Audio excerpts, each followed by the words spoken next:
Hi, this is Jen Rubin, and this is Jen Rubin's Green Room. You have a Democratic ticket. It is Tim Walz of Minnesota. I think it is a solid pick. It's in some ways a cautious pick because there's absolutely nothing not to like about this guy. He is a solid Midwesterner. He has a long military record.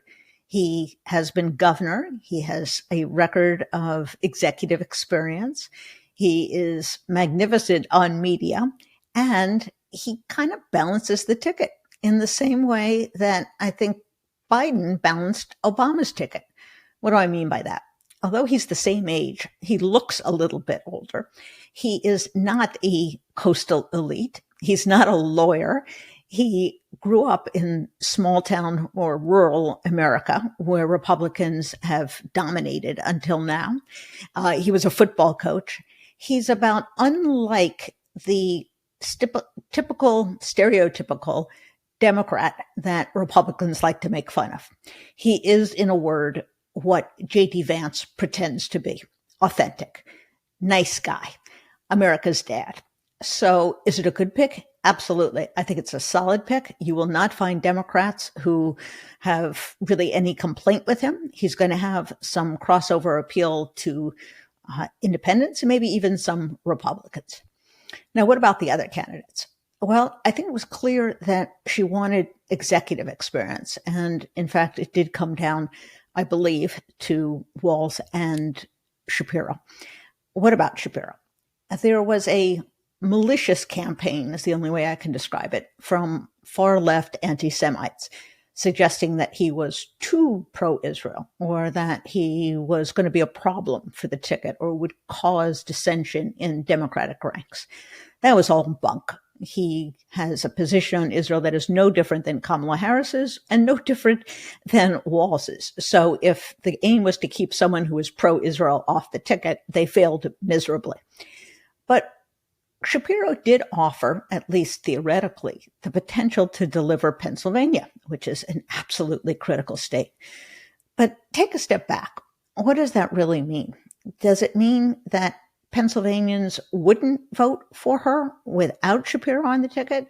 Are there that many voters really who would choose a ticket with the governor in the number 2 spot as opposed to without?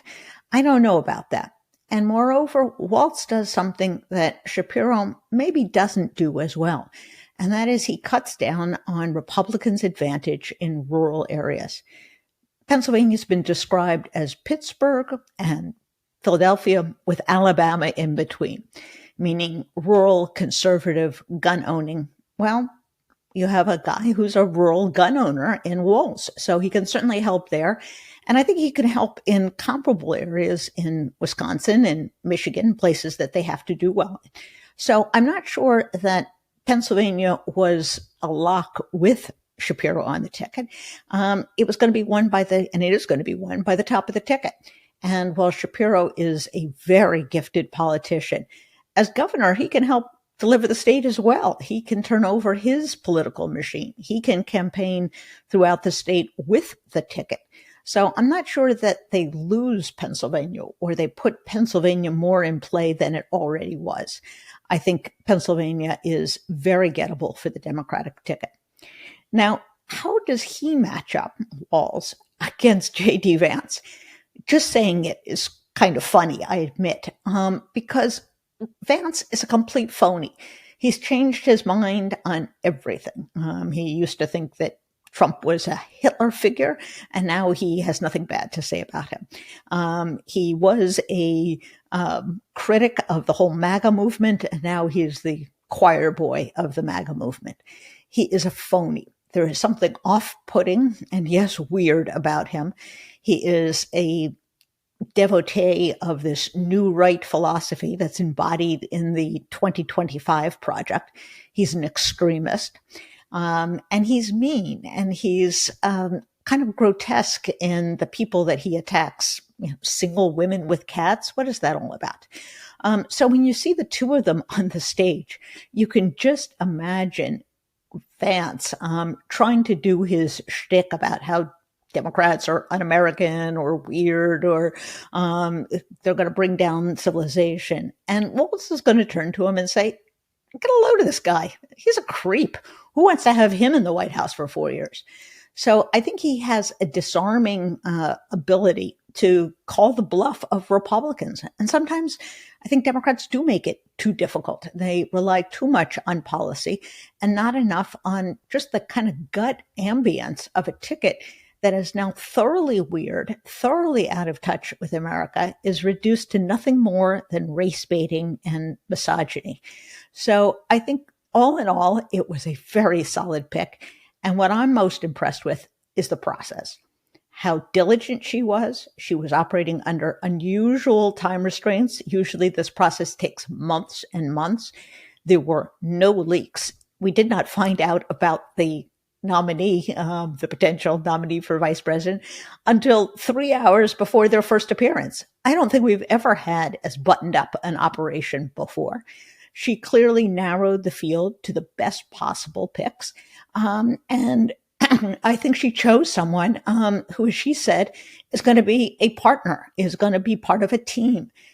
She has said that she values loyalty, she values executive experience, and I think that's what she has. So is it a good pick? Absolutely. Is it going to continue the momentum of the Harris campaign? Absolutely. And you can see, if you are so inclined, I'm not, but if it makes you feel better, take a look at the polls. They're shifting slowly, methodically in her direction.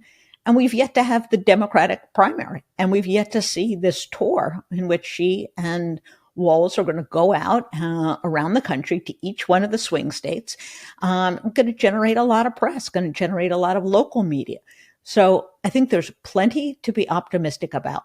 Democrats, however, cannot coast just because Trump seems even more degenerated, even more weird, even more irrational, even more racist. Does not necessarily mean that Democrats have this in the bag. Au contraire. Let's be honest. Republicans are going to try to steal this election. They are going to try to suppress the vote. They are going to make a whole variety of bogus legal claims when they lose. And so we return to my adage. If it's not close, they can't cheat. So it's essential not only that Harris-Walz win, but that they win comfortably enough to avoid these phony controversies about the vote, and strong enough to bring Democrats into the House and the Senate so they can get going on a real agenda.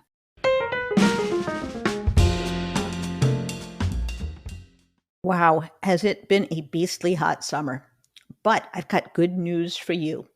You can find the right temperature sheets. That's right. Finding the right temperature at night is a struggle all of us face, especially in this kind of heat.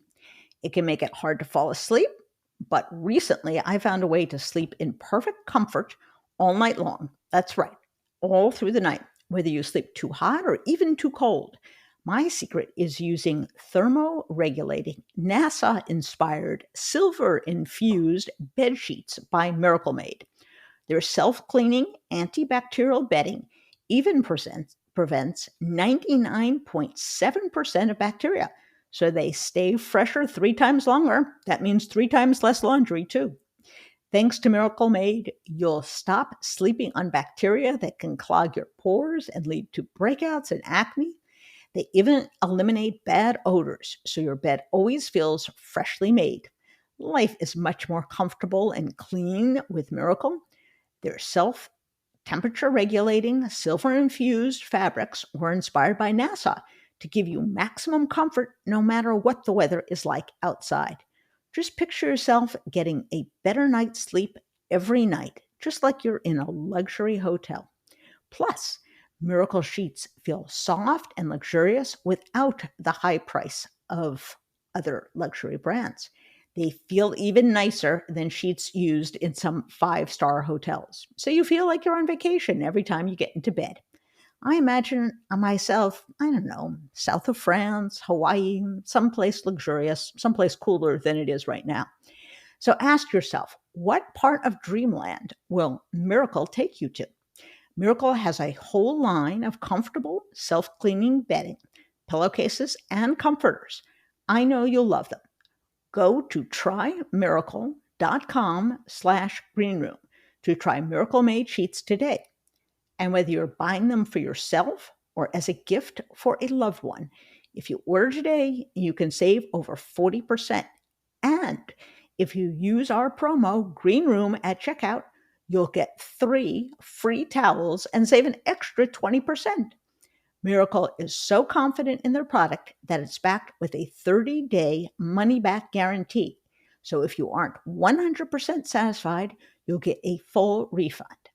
Upgrade your sleep with Miracle Made. Remember, go to trymiracle.com/greenroom and use the code GREENROOM to claim your free 3-piece towel set and save over 40%. Again, that's trymiracle.com/greenroom to treat yourself. Thank you, Miracle Made, for sponsoring this episode. You can look for the link in the show notes.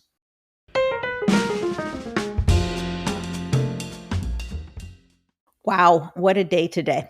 We've had the announcement of Tim Walz, the governor of Minnesota, as the running mate. So what does that mean? What does that do for Kamala Harris? What does it do for Democrats? Well, I've got the perfect guest to explain that. We have with us today Matt Bennett, who is the head of the Third Way. Third Way is a think tank and a political action group. They are center-left in orientation. They were very instrumental in getting rid of, frankly, of no labels as a competitor for the votes. And they've done great work. And I'll ask them about that. I'm going to ask them about some of the research they have done, which tells us really where the American people are on a lot of these issues, like environment, like abortion, and whether the Republicans are going to be able to paint Kamala Harris and Tim Walz as some kind of weirdo, some kind of extremist. Frankly, I think Tim Walz was perhaps not the most expected person in the race, but what does he do for her? Are there voters that she can reach that perhaps other choices couldn't, like Governor Shapiro, who's the governor of Pennsylvania? I really want to kind of know what the vibe is that he gives off, what he helps Democrats with, and also what Democrats should watch out for. People are riding very high right now, but there is no smooth road to the presidency, and people make mistakes and people get caught up in lines of argument that are not necessarily helpful. So I want to ask Matt about that and just get his general read on really how does the party feel these days. As he has mentioned to me many a time, it used to feel like the Democratic Party was driving to a funeral in Chicago. Maybe we're driving to a wedding. Who knows?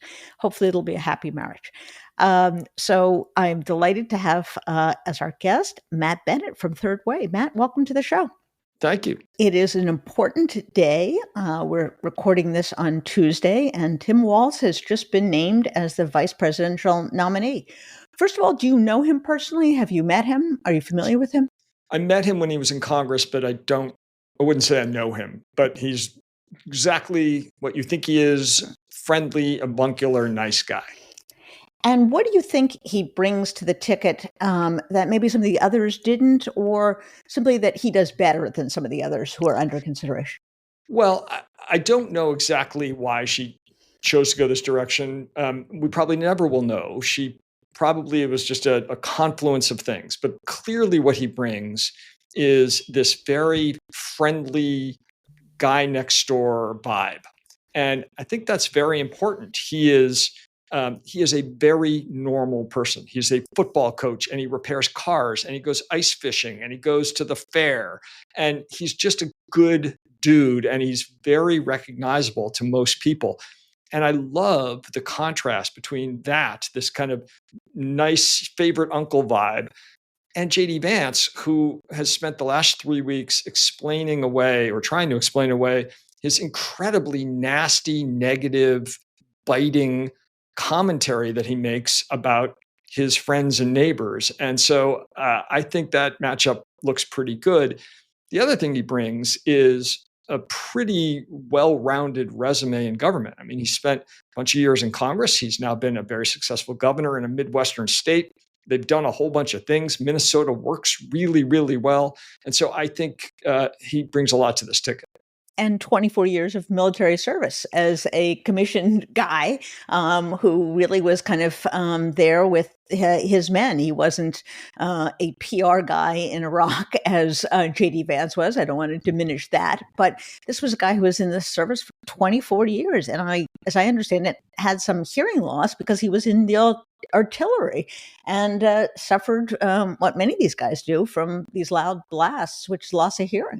Exactly. He was a command sergeant major, which is an incredibly high rank in the enlisted service. And he also was a teacher. I mean, this guy couldn't be more relatable. He is about, if you created someone with a chemistry set to make them a relatable politician, you would come up with Tim Walz. Our mutual friend, John Avalon, who's now running for Congress, made a great point on social media earlier today.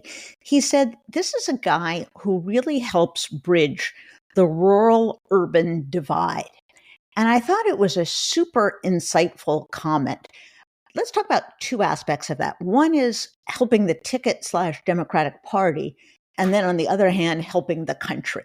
So talk a little bit about the ticket and Democrats and where they need help and what they need help with in relating to voters that they've not done very well with. Even if they may not win a majority of those voters, they can and should do better with them. Yeah, for sure. I mean, Minneapolis is a very rural state. It's got a couple of big cities in it, of course, but has huge swaths of pretty sparsely populated areas. And he served on the Agriculture Committee in Congress. He has thought deeply about the questions relating to small town America and our farming communities. And he really understands how tough it is to get by as a dairy farmer or whatever kind of agriculture you're trying to pursue. Unless you're on a big factory farm now, it's really, really hard. And I think Walz really understands that. And he brings a kind of, as we discussed, a kind of level of everyday sensibility, the kind of guy that you could talk to if you were sitting with him in a diner, to his politics. And I think that's very important.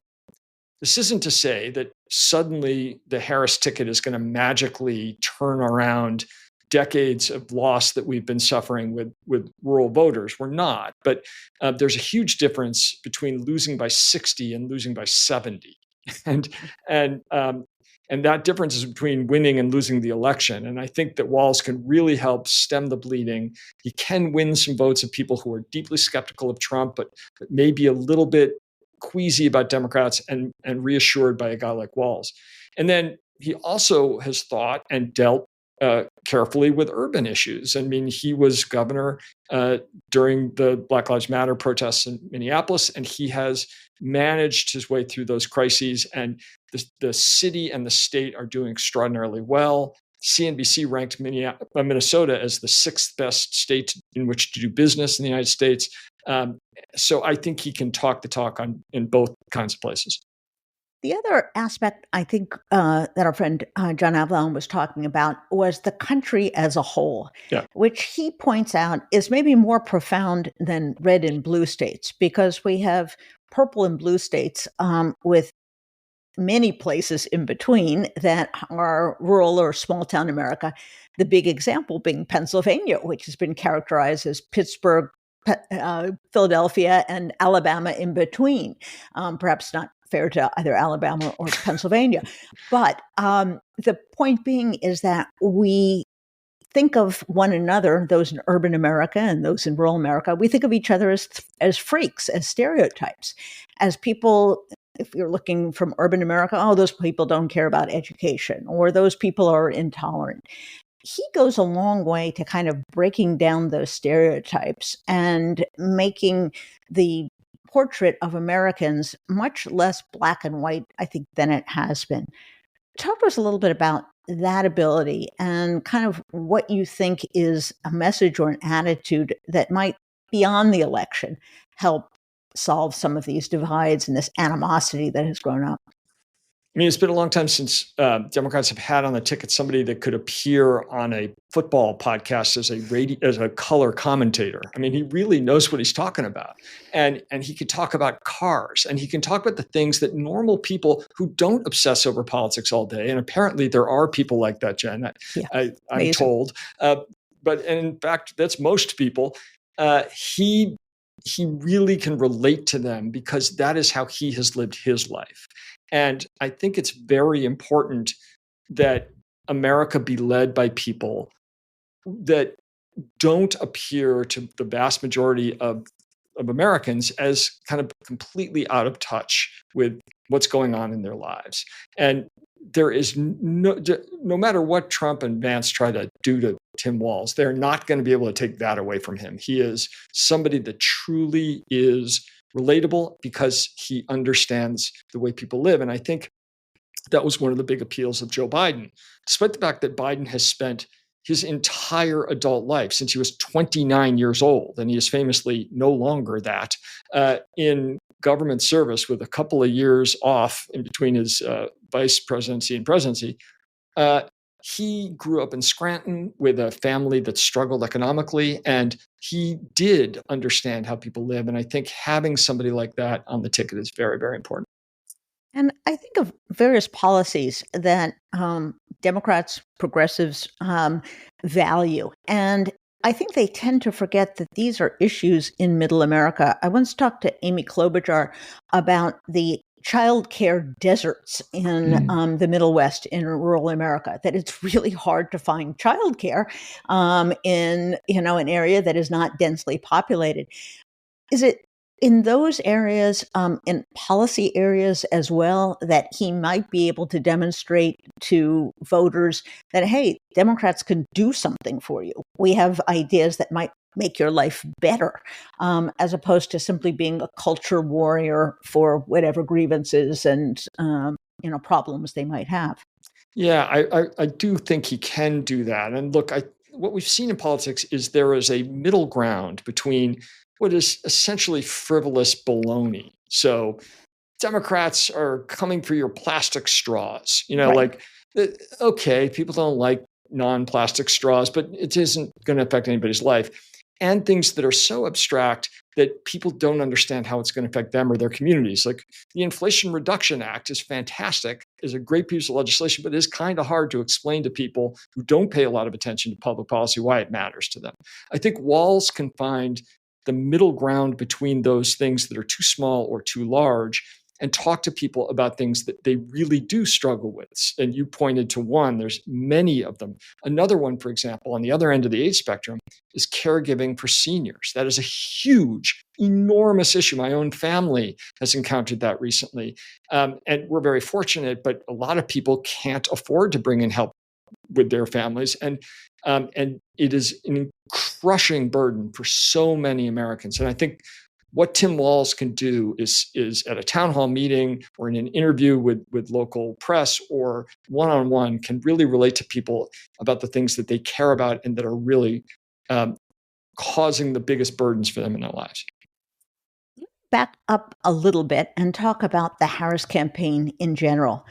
They've done something that is somewhat gobsmacking, actually, which is they've only been in this race for less than 3 weeks. And they basically have turned around the mood of the party, turned around the campaign kind of structure, changed the trajectory of the polls, even if you don't think polls are all that accurate even now, gotten themselves a VP. How did they do this? Is it the personnel they have? Is it the organic enthusiasm from the grassroots? What explains this spasm of competence that we don't always see from Democrats? I think that it's everything. I mean, there's no question that they're benefiting from a huge wave of relief and excitement that we've gone from a candidate who pretty clearly was going to have a hard time competing with Trump to one that obviously can. And because Trump is the threat that he is, Democrats are just elated in ways that we haven't been in a long time. But to their enormous credit, they have surfed that momentum brilliantly. I also want to point out that campaign staff generally is very, very competent and good, and they get too much credit when they win and far too much blame when they lose. And mostly they just do their jobs pretty well. And I think what you're finding is the same people who were the goats when Biden was really struggling are now the heroes, now that Kamala is riding high. The fact is they're very good at their jobs. They were good at their jobs before. They're still good at their jobs, and they've handled this rollout very well. One of the changes obviously comes from the top of the ticket, and that is the kind of social media presence, the vibe, kind of the joyful, happy warrior, but kind of the contemporary, like, this is fun. Let's go have some fun. Let's skewer these other guys. We saw none of that during the Biden tenor of his candidacy. Do you think that's a specific choice of the staff, or do you think that's just playing off the personality of the candidate who's running? Well, I think it was very deliberate. And what they clearly did, and you could see this in her speeches right away in the very first ad that they dropped, was they changed the entire narrative framework of the campaign. We, the Democrats, went from having the old guy in the race to having the young person in the race. And by the way, as a 59-year-old, I must say the greatest thing about this is that 59 is now super young. Yeah, I like that too. Yeah. I applaud the vice president for making that happen. But they now have youthfulness, energy, and future-oriented. And to go with it, they have matched that with a kind of optimistic, excited vibe. And I think Walz fits that perfectly. I mean, the reason that he shot up the charts in vice presidential, odds making was because he went on television and started talking about Vance, not as being racist and horrible and sexist, but as just being weird. The guy's weird. And that has stuck to Trump and Vance like a leech. And the Harris team has done a brilliant job of maintaining that. And so it's been a virtuous cycle where they've gotten a lot of breaks because of the momentum behind them, but they've managed all of those to perfection. The strategic choices they've made is one that Bill Clinton and Al Gore made, although they did it after the convention, and this pair is doing it before, which is to go as buddies, go together on, I don't know if they're going to travel by bus or by plane, but they're going to do a tour of the battleground states. What did that do for Clinton/Gore, and what do you think it can do for the Harris-Walz ticket? Yeah, in 92, the Clinton-Gore campaign invented the bus trip that had not been used in politics in a long time. And I happened to be back then an advanced guy, and I was in the very first stop in Pennsylvania of that first bus trip. And it was at a Union Hall. I will never forget the feeling when the two of them walked into that hall. It was like someone shot an electric current through everyone, like the hairs on your arm stood up. It was incredible. And I had worked prior to that, 4 years prior, on the Dukakis campaign. And while I revere and love Mike Dukakis, that feeling never happened on the Dukakis, not one time, never. So the chemistry is real. And I believe that Walz's nature is going to allow them to have that kind of fun and charismatic momentum that they carry into and out of the convention. And the fact is, no convention has ever been this late in the cycle, which is working perfectly because the momentum can really carry into the early voting that starts in September. One of the things that I always have to kid you about, because everyone kids you about, is you were the Dukakis guy and you did have the helmet in the tank moment. You, in your usual self-deprecating humor, said, helmets are bad, baseball caps are good. What did you mean by that? So just to explain, I was the site advance guy when Mike Dukakis rode around in a tank. He wore a helmet and he looked horrible. He looked like Snoopy. And the Bush campaign immediately put up an ad that was devastatingly effective. So here's what not to do if you're a campaign staffer. Right. However, I was responding in that tweet you described to some pictures of Walz wearing ball caps because he can wear them really naturally. Dukakis actually had served in the military. He was in war in Korea, actually, but he just looked weird in that helmet. And Walz looks right at home. He could walk into a Cabela's and completely comfortably. And so it's all about authenticity. If you can do what you're doing in a way that feels authentic, then do it. And if you can't, then don't. And that was the big problem with the tank. When you're going out on a tour like this, what's your aim? Are you looking for kind of vista shots that you can use in ads? Are you looking to get in touch with local media? What are your aims when you go out on a tour like this? So there's several things that you want to achieve. One is you definitely, I would guarantee they have their ad teams filming at some of these venues, the ones that are going to be the loudest, the most exciting, the most, with the most crowd feedback. They may do some town hall meetings where they can get empathetic moments happening. They also want to rev up the volunteers in those areas. One thing campaigns have learned is it is great to have volunteers from Brooklyn, wanting to help you as a Democrat.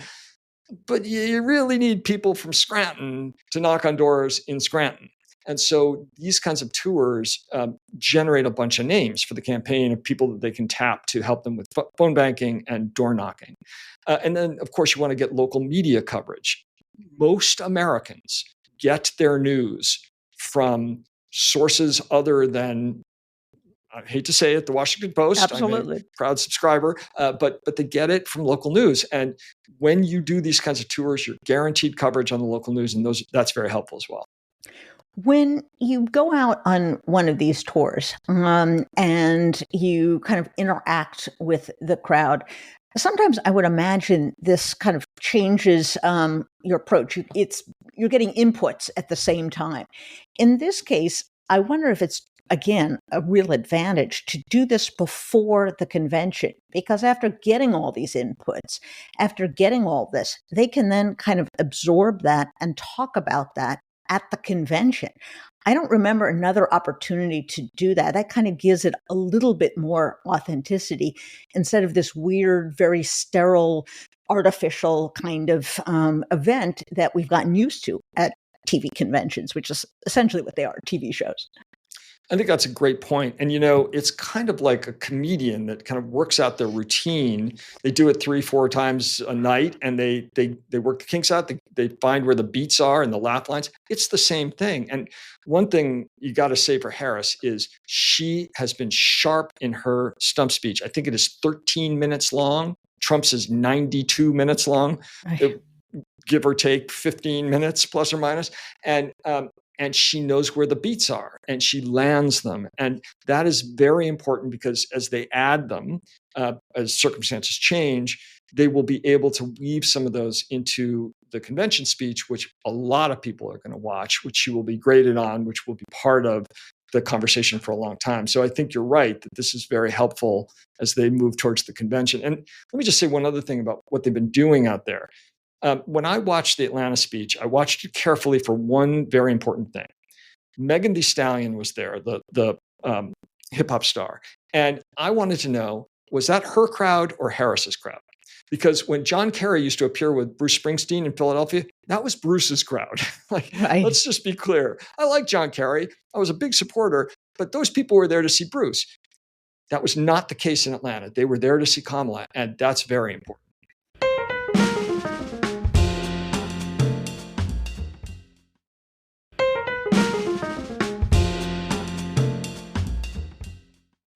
Democrats usually have the advantage of having celebrities, pop people involved, but there's always this two-edged sword, and Biden got a little bit, I think, in trouble in it, in that you don't want to be seen as a creature of Hollywood. You don't want to have, the big stars be your image of, who your supporters are. That would seem to be another way in that Walz helps, is that I suspect he's never met a celebrity other than, perhaps accidentally on the street, so that his people look like, ordinary people as opposed to Hollywood stars. He doesn't live in Brentwood, California, which is a very ritzy neighborhood of Los Angeles, the way Harris does. So he brings different friends with him. And I would think that helps in some respect as well. 100%. Nobody looks at Tim Walz and thinks like, I bet Katy Perry was at his birthday party. Like it's just not how he rolls. But I do think having the best of both worlds is great because Harris does have a little of that. She's got some star power the way Obama did. She looks like stars want to hang out with her. Yes. And not like she's eager to hang out with them, which was sometimes the case with Democrats who use stars to generate crowds. Walz looks like he couldn't care less and would much rather, talk football with somebody around a barbecue than go to one of those parties. We're going to have a very, I don't want to say strange, but I would say emotional convention because you're going to have this real passing of the baton. Oh. Biden is due to come on the first night, on Monday night, and then we'll kind of go off.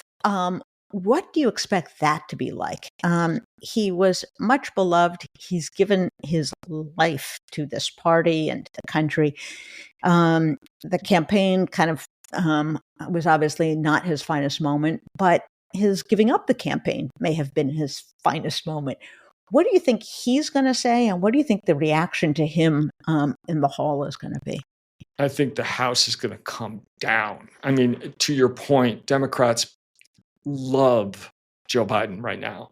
I mean, they loved him before. They were nervous about him for a long time. And now they seriously love him again. Because especially if Harris wins and we don't have the catastrophe of Trump again, Joe Biden will go down in history as one of the best presidents of the modern era and maybe of all time. There weren't a ton of great 19th century presidents other than Lincoln. So he'll be right up there. And I think Democrats really understand that. And Americans haven't come around to that point of view yet because they're struggling with inflation and they don't see the benefits of all the things that Biden accomplished, but they will. And people who pay close attention, the people in that hall really know. So I think it's going to be an explosion of emotion for Biden. And if he plays his cards right, and I really hope he does, and he is completely gracious about Harris, which I'm sure he'll be, and he is appropriately he does the right amount of looking back at his own record without too much, then I think it'll just be perfect for him. And what about her speech? Obviously, her speech, Walz's speech, are going to be the big sort of audience getters. What do you think she needs to do at the convention, either to kind of quell some doubts or to reassure people or simply to rev up the people who are already in her corner? If you were giving her kind of beats of the speech, what things should she be aiming to do?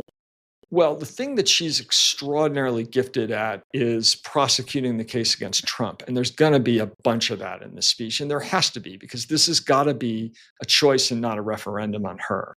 And they are well aware of that. And it's a huge part of their stump speech. So I think she will put the hammer to Trump in a very effective way. She always does. And of that, I have no doubt or concern. The real question is, how does she handle her vision for the future? Because as we've said, she does want to make this about a positive, optimistic vision of America and of the future, to contrast with the kind of negativity that we saw after the first 20 minutes of Trump's own speech. And so my guess is, especially with Walz on the ticket now, is that she basically says, this is the greatest country in the world. Anyone who tells you otherwise is a liar or wrong. And things aren't perfect. There's a lot of work to be done. I am committed to doing it, but America is going to come out on top no matter what the things that we face going forward, either internationally or domestically. We can handle it because we are the greatest country on earth.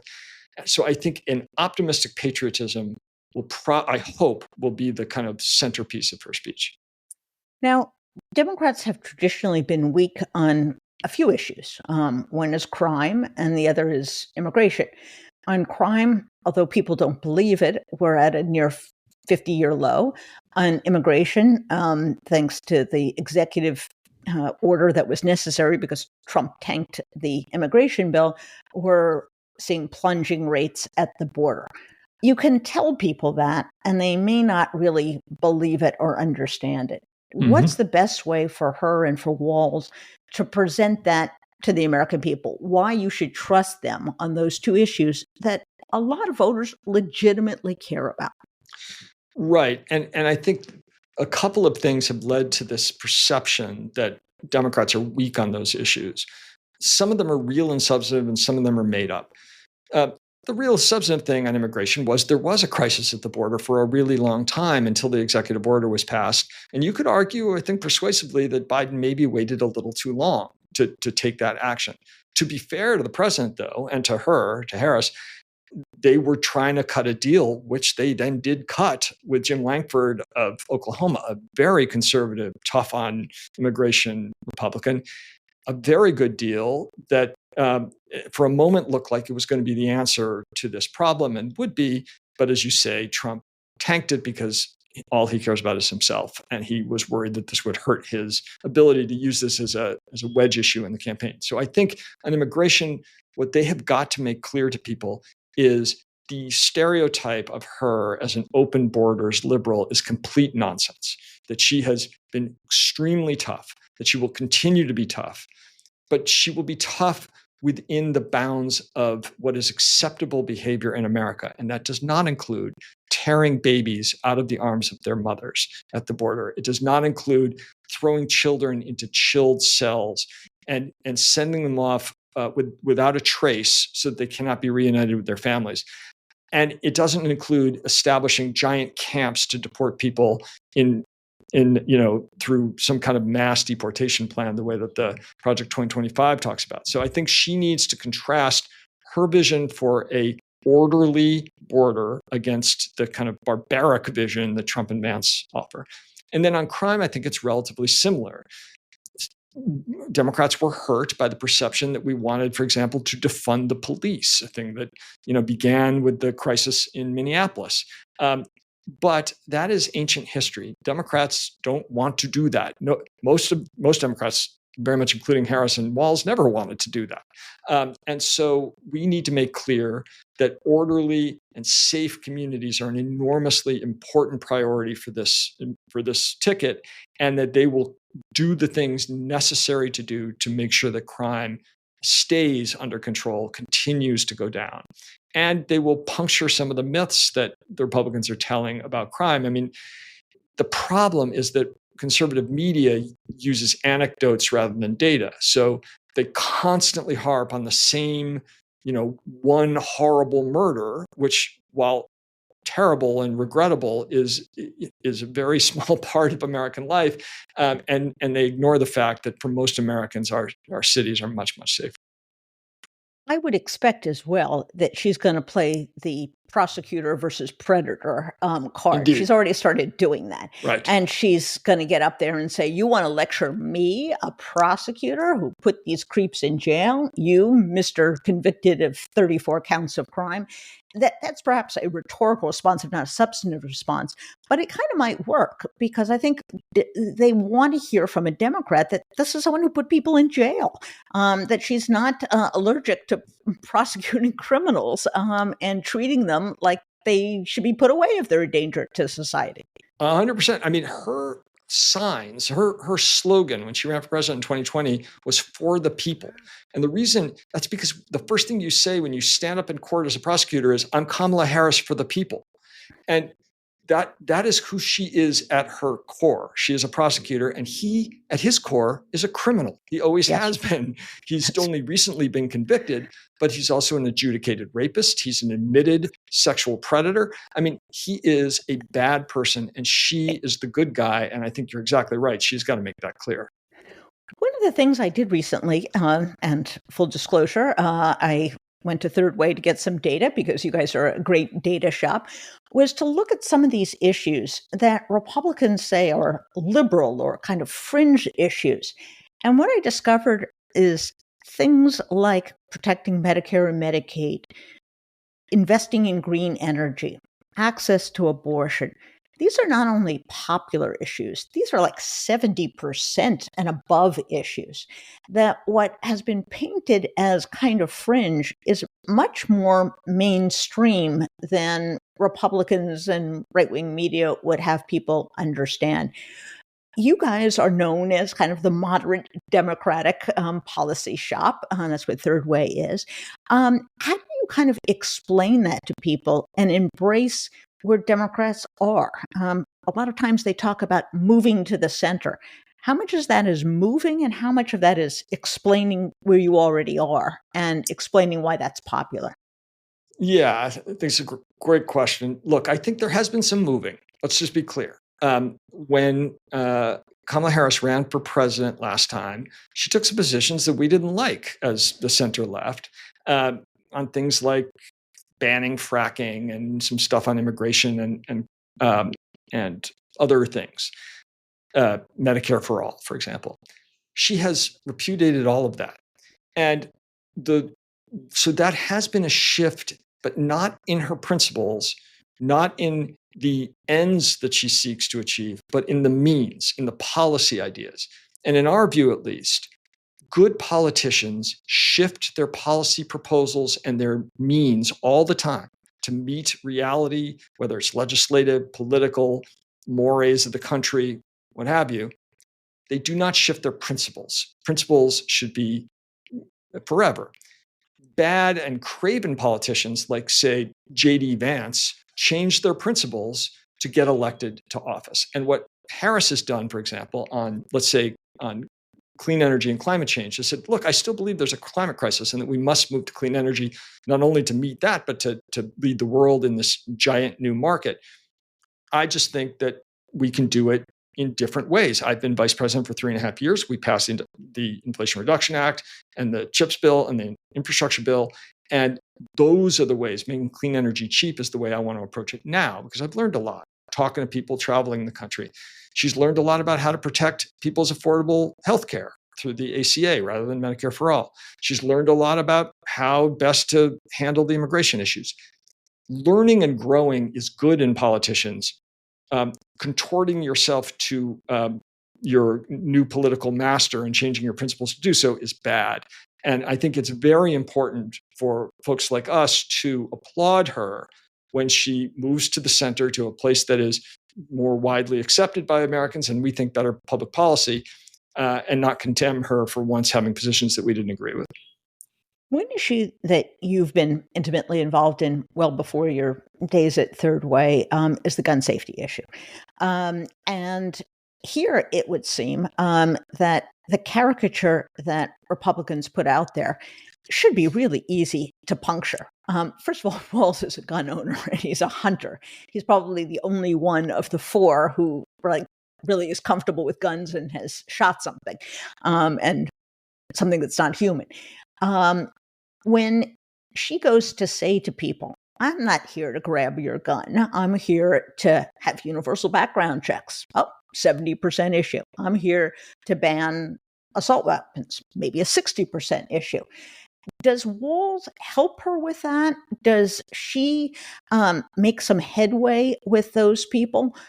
Those are really popular positions. And because of our screwed up political system, we never get the kind of gun legislation that is overwhelmingly popular out there. Exactly. Guns are one of those issues that have a lot of agreement, but low salience for most people. So, as you say, virtually everybody agrees that if you buy a gun, you should go through a background check. If you ask a question that way, you get about 95% of respondents agreeing. There are single issue gun voters. Almost all of them vote for Republicans because they believe that the rhetoric that they hear from the gun rights community that somehow Democrats are going to take away their guns, which is obviously nonsense. Every time a Democrat is elected president, gun sales go through the roof. There's now at least 450 million guns in private hands in the United States. We don't know for sure because nobody keeps track. We know that from polling. 450 million guns. No one's coming to your house to take away 450 million guns. What we want to do as Democrats, and there's very broad consensus around this, is make sure that if you buy a gun, you go through a background check. These checks take basically 10 seconds, and they keep guns out of the hands of felons and domestic abusers and others who shouldn't have them. including, as we now know, people addicted to drugs. And so that's super popular. And then slightly less popular, but very broadly accepted, is the idea that weapons of war should not be in American streets. The problem, of course, is a lot of them are. Anything we do, even if Democrats, got enough votes to pass a ban, we wouldn't be taking away the guns that are already out there. So it is a complete red herring to suggest that Democrats want to take people's guns away. There is a small group of voters that believe it. However, the thing that Walz can do is give comfort to not the gun rights activists, but to the people who see guns as a signal for where you are culturally. And I think Walz, in all the ways we've described, football coach, broad-eating Midwestern dude, helps give comfort to people that he's not a weirdo. He's not a freak. He's not somebody that wants to grab your gun. He is a normal person who, you're going to disagree some things and agree with a lot of things, but he's not a weirdo. And I think that's the most important piece as it relates to guns. What red flags are out there for Democrats? We seem to have a very illustrious record, and that's probably not the right word, of, grabbing defeat out of the jaws of victory. Now, I don't even think we're at the point of victory because we've just dug out of the hole. So, we're maybe like at level ground right now. What do you think going forward are the things to be wary of, the things to watch out for, the things to kind of avoid? So, number one, for sure, is complacency. To your point, we are not winning. We are not winning. For a Democrat to be ahead, we have to be up by at least 5 in the national polls because of the way the Electoral College breaks down, and we're not. It's about even right now. So better than it was at the end of the kind of Biden campaign. Not as good as it must be if we're going to win this thing. Number 2 is, so one is beware of complacency. Second, beware of identitarianism. I think one of the things that really bothers a lot of swing voters is this notion that Democrats, the Republicans call it wokeness, and I guess that's the term that has stuck. But really what it means is putting people into demographic boxes that they don't want to be put into, that they don't actually belong in necessarily, and that don't mean anything to them in their lives, and then condemning them in some way for being in that demographic box. And we have to be very careful not to underscore that weakness that Republicans have really made hay with, I think, quite successfully.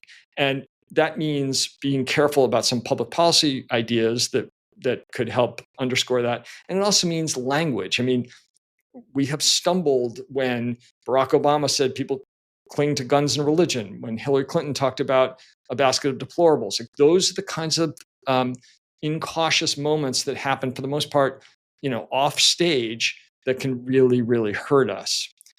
Some people have just compared Walz is calling Trump and Vance weirdos to that, but that is totally wrong. What he was saying is those two guys are weirdos, not their voters. The voters not weird. They're weird. And so voters need to think about that before they give them their vote. So I think those are the kinds of things that we really have to be careful about avoiding. Last question as we reach the end of our time. What do you think this does to the political map? What areas do you think this potentially opens? Where should Democrats not waste their money on? Back in the day, it used to be Republicans always thought they could win New Jersey and California, and Democrats applauded their efforts to throw millions of dollars down the drain. How is the map different, both in terms of which states and the parts of states that might be now gettable for Democrats? Right. Every cycle, there's irrational exuberance on both sides about states that turned out to be fool's gold. And for a long time for Democrats, it was Florida. We were chasing Florida well after Florida stopped being interested in us, which, as anyone who's ever dated knows, is not a good strategy. And so I think we should stop chasing Florida. And I'm pretty confident the campaign agrees. There are basically 7 states that are even remotely in play. 3 of them, Michigan, Wisconsin, Pennsylvania, are going to be the core of the campaign. And then the others are the real question marks. So Arizona and Nevada were falling off the map for Democrats before Biden stepped aside because the Latino populations there were really losing faith in him. That has changed dramatically. We are now much closer in those places. We're not ahead, but we're much closer. And so I think those go back on the board. And then there's a real question around Georgia and North Carolina. We won Georgia last time, of course. We have 2 Democratic senators there, but it's a very tough state for Democrats. And much will depend on Black turnout in that state, as it did in the Senate races and in the presidential last time. So if we can, Georgia was very well organized by Stacey Abrams and others. If that remains, then we have a shot there, although, again, we're behind. And then North Carolina is the real wild card because the governor's race there is very interesting. The lieutenant governor, who is a Republican, is running for governor. He is the craziest person in politics. He is crazier than Kari Lake. Mark Robinson is a complete nutcase. He also happens to be Black, but he is as MAGA as you can possibly get. So he will actually, through negative partisanship, Democrats will come out to vote against him. That could help the top of the ticket as well. So we have a shot there. I think that's the most remote possibility. Arizona and Nevada are probably the most promising in terms of the states going back on the map. And then Georgia's a wild card. And to reassure voters, Harris, Walz don't need to win them all. No, definitely not. They only, theoretically, they could win it simply by defending the blue wall states. But obviously they would want some comfort, and you always want to have a wider map and make the other guy spend his money or her money, in this case, his money. That's exactly right. The one small caveat is if we just were able to win Michigan, Wisconsin, Pennsylvania, we would also have to win the 2nd congressional district of Nebraska, because otherwise we'd be at 269 rather than 270. We cannot go in tied in the Electoral College because Trump would win because of what happens in the House, even if we have the House majority. But Walz is born in Nebraska, yes, and that's a place we absolutely can win, and so we could win it that way. Well, it finally took a stroke of luck to have the guy who can get the one electoral vote that would keep us from catastrophe. Thanks so much for coming on, Matt. This has been so much fun. No one funner to talk politics with, and we'll keep in touch, see how the campaign goes. Thanks for having me.